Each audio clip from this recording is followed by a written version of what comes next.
প্রিয় বন্ধুরা আমার, আজকে আমরা দেখেছিলাম, আমরা যতদিন বাংলাদেশের মাটিতে এই ফ্যাসিবাদ খুনি হাসিনার বিরুদ্ধে আমরা লড়াই সংগ্রাম করেছিলাম, আমরা রাষ্ট্রের সর্বোচ্চ ক্ষমতা ব্যবহার করে ওই শেখ হাসিনা যখন ক্ষমতায় টিকতে পারে না, এই ভারতের এখন শ্বশুর বাড়ি চলে গেছে, এই পলাতক শেখ হাসিনা সেদিন বলেছিল আমরা ভারতকে যত যা দিয়েছি ভারত সারা জীবন আজীবন মনে রাখবে।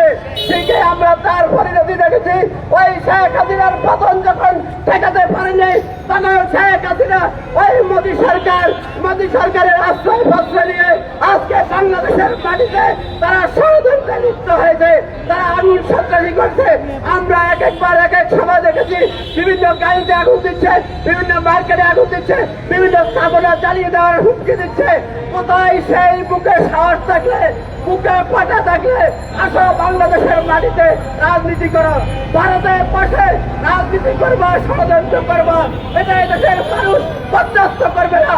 এদেশের মানুষ প্রতিবাদী, এদেশের মুক্তিকামী মানুষ, তারা আন্দোলন করতে শিখেছে, তারা সন্ত্রাস দমন করে সন্ত্রাসীদের প্রতিহত করতে হবে, সেটা শিখেছে। আমি আরেকটি কথা বলবো, বাংলাদেশের 5-ই পরে বাংলাদেশে কিছু রাজনৈতিক দলের জন্ম নিয়েছে। সেটা হচ্ছে তারা মূলত একটি চাঁদাবাজ, দুর্নীতিবাজ এবং শেখ হাসিনার সাথে আঘাত করে বিগত সময় তারা রাজনীতি করেছে।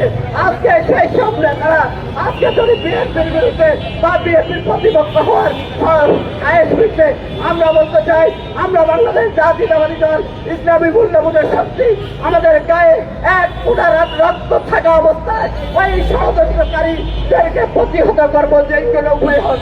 আমি সবাইকে আন্তরিকভাবে ধন্যবাদ জানিয়ে আমার বক্তব্য শেষ করছি।